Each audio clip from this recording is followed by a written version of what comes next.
दोस्तों, हम में से शायद ही कोई ऐसा इंसान होगा जिसने बचपन के दिनों में गर्मियों की उमस भरी रातों को अपने घर की छत से लेटे लेटे अनगिनत तारों वाले अथाह आसमान को न निहारा हो, उससे गिरकर टूटते हुए तारे से कोई विश न मांगी हो, तारों में किसी चीज का डिजाइन न ढूंढा हो या फिर तारों के बारे में हैरान होकर खुद से ही कोई सवाल न पूछा हो। सही मायनों में हमारा बचपन इन चीजों के बगैर अधूरा नजर आता है। दरअसल आसमान हम इंसानों को हमेशा से ही क्यूरियस बनाने का काम करता रहा है, हमेशा हमारी क्यूरियोसिटी और इमेजिनेटिंग पावर को बढ़ाता रहा है, जो कि हमें अपनी लाइफ में काफी काम आती है। असल में अगर देखा जाए तो हमारी इसी क्यूरियोसिटी से करोड़ों सवाल बनते हैं, जिनमें से ज्यादातर के जवाब हम ढूंढ भी नहीं पाते। हमारी जिज्ञासा के कारण अक्सर हम सबके मन में एक सवाल उपजता है, जो है, इन तारों को बनाता को है यार। जनरली इस तरह के सवालों के जवाब हमें बचपन में नहीं मिल पाते, और अगर मिल भी जाते हैं तो हम उन्हें ठीक से समझ नहीं पाते, क्योंकि ये बच्चों के लिए थोड़ा कॉम्प्लेक्स होता है। खगोल शास्त्रियों के अनुसार तारे बनते भी कई स्टेजेस के बाद हैं और मरते भी, इसलिए इन्हें समझना काफी टफ होता है। तो चलिए अब जानते हैं तारों के जन्म से लेकर अंत तक के बारे में विस्तार से। 1. तारे क्या है और ये कितनी तरह के होते हैं? स्टार्स और देयर टाइप्स। आमतौर पर हम आसमान में चमकने वाली हर चीज को तारा मान लेते हैं, लेकिन अगर हम साइंस के नजरिए से देखें तो आसमान में दिखने वाली हर एक चीज तारा नहीं होती। विज्ञान की भाषा में ब्रह्मांड में जो पिंड थिंग्स बहुत बड़े होते हैं और खुद की लाइट से चमकते हैं, तारे कहलाते हैं। अब हमें पृथ्वी से देखने पर स्पेस की हर चीज चमकती दिखाई देती है, चाहे वो कोई ग्रह हो, उपग्रह हो या फिर हो कोई उल्का पिंड एस्ट्रॉयड।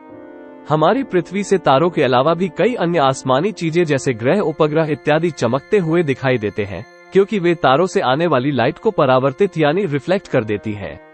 इसलिए एज ए साइंस स्टूडेंट हमें आसमान में चमकने वाली हर चीज को तारा नहीं समझना चाहिए। आकार के हिसाब से तारे मुख्यतः 3 तरह के होते हैं। Types of stars as per size. A. लाल तारे स्मॉल साइज्ड। ये तारे हमारे सूरज की अपेक्षा बहुत छोटे होते हैं और बेहद कम चमकीले होते हैं। ये खरबों सालों तक जिंदा रहते हैं। बी. पीले तारे मीडियम साइज्ड। ये तारे लगभग हमारे सूर्य के आकार के ही होते हैं। ये मध्यम स्तर पे चमकते हैं। इनकी आयु कुछ अरब साल होती है। सी. नीले तारे वेरी लार्ज साइज्ड। इन तारों का आकार बहुत बड़ा होता है और ये बेहद ज्यादा चमकीले होते हैं। लेकिन हैरानी की बात तो ये है कि ये सिर्फ कुछ लाख वर्ष ही जीवित रह पाते हैं। शायद यहाँ तक आप तारों के बारे में बेसिक चीजें जान गए होंगे। इसलिए अब जानने का प्रयास करते हैं कि तारों का जन्म आखिर होता कहाँ से और कैसे है। कैसे बनते हैं तारे? How do stars form? रात को आसमान में हमें तारों के बीच में बहुत ज्यादा खाली जगह नजर आती है। दरअसल ये जगहें खाली नहीं होती है, बल्कि इनमें बहुत बड़ी मात्रा में H2 ही तत्व तथा धूल के कण भरे होते हैं, जिन्हें विज्ञान की भाषा में निहारिका नेबुला कहते हैं। असल में इसी नेबुला में तारे के निर्माण का सारा सामान पहले से ही मौजूद होता है। डार्क नेबुला खोलते हुए लिक्विड के समान होता है, जिसमें कन्वेक्शन करंट्स उठती रहती है। इसमें गैस व धूल के कण आपस में टकराते रहते हैं, जिससे छोटे छोटे गोले बन जाते हैं। ये छोटे गोले आपस में टकराकर एक दूसरे से चिपक जाते हैं और बड़े गोले बनाते हैं। इसके बाद बड़े गोले अपने गुरुत्व ग्रेविटी से दूसरे गोलों को अपनी तरह खींचते जाते हैं और अत्यधिक घने डेंस होते जाते हैं। काफी घने हो जाने पर ये गोले मिलकर एक अविकसित तारे का निर्माण करते हैं, जिसे प्रोटोस्टार कहा जाता है। अब जैसे जैसे प्रोटोस्टार घना होता जाता है, वैसे वैसे ही उसके अंदर प्रेशर और टेम्परेचर भी बढ़ता जाता है, और अंत में एक स्थिति ऐसी भी आती है कि जब बहुत ज्यादा प्रेशर के कारण प्रोटोस्टार में उपस्थित हाइड्रोजन H2 के परमाणु आपस में मिलकर हीलियम ही के परमाणु बनाने लगते हैं, जिसके फलस्वरूप बेहद बड़ी मात्रा में ऊर्जा एनर्जी मुक्त होती है।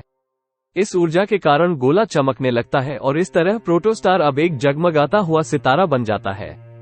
तारे की पूरी उम्र अरबों साल के लिहाज से तारे के बनने की प्रक्रिया बहुत ही अल्प अवधि कुछ हजार साल की घटना है। अभी हमने जाना कि तारों का जन्म कैसे होता है। इसी तरह अब हम जानने की कोशिश करते हैं कि तारे आखिर अपनी इतनी लंबी जिंदगी काटते कैसे जलते और चमकते हैं तारे। हाउ स्टार्स बर्न और शाइन। तारों में मौजूद हाइड्रोजन गैस लगातार हीलियम में परिवर्तित होती रहती है, जिसके कारण तारे में अंदर से बाहर की तरफ एक बल लगता है। अब चूंकि तारे का वजन बहुत ज्यादा होता है, इसलिए उसके गुरुत्वाकर्षण बल का मान भी बहुत ज्यादा होता है, जो कि तारे पर बाहर से अंदर की तरफ लगता है। इस तरह इन दोनों बलों के कारण जलते समय तारा स्थिर अवस्था में रहता है, जिससे उसका आकार हमेशा लगभग एक जैसा ही बना रहता है। इस अवस्था को तारे की साम्यावस्था, इक्विलिब्रियम ऑफ स्टार, कहा जाता है। साम्यावस्था में तारा अपनी पूरी पावर के साथ काम करता है और अपने चारों ओर के अंतरिक्ष में प्रकाश फैलाता रहता है। तारा अपने जीवन के ज्यादातर समय में इसी अवस्था में रहता है। हमारा सूरज भी अभी इसी अवस्था में है। बल्ब तारों का टिमटिमाना, फ्लिकरिंग ऑफ स्टार्स।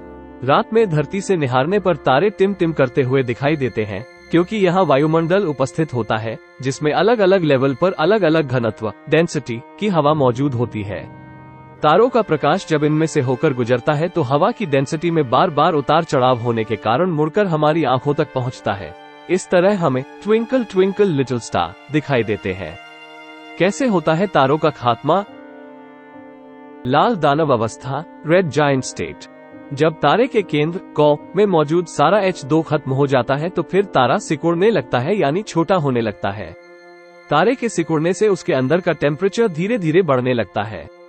तापमान में हुई इसी वृद्धि के कारण तारे में बची कुची H2 जलने लगती है और तारा एक बार फिर से जगमगाने लगता है। अब क्योंकि तारा जलता रहता है, इस कारण वो फैलना शुरू हो जाता है। तारे के बहुत ज्यादा फैलने के कारण उसकी आउटर सरफेस ठंडी होने लगती है। ठंडा होने के साथ ही साथ तारा अब जमने भी लगता है और इस तरह ये लाल रंग का एक बड़ा तारा बन जाता है, जिसे लाल दानव तारा कहते हैं। ये नाम इसे इसके साइज और कलर के आधार पर दिया गया है। रेड जायंट स्टेज में जाने के कुछ समय बाद तक तारा लगातार फैलता और सिकुड़ता रहता है। तारे के लगातार फैलते सिकुड़ते रहने की इस अवस्था को पल्सर कहा जाता है। पल्सर अवस्था तक तो सभी तरह के तारे, चाहे वो हल्के हो या भारी, एक जैसा ही व्यवहार करते हैं, लेकिन इसके बाद अलग अलग मास के तारे अलग अलग व्यवहार दर्शाते हैं। इसके बारे में हम विस्तृत से जानेंगे अपने अगले वीडियो में। तो आज का वीडियो बस इतना ही। कैसा लगा हमारा ये वीडियो हमें कमेंट करके ज़रूर बताएं। हमारे इस वीडियो को लाइक करें, शेयर करें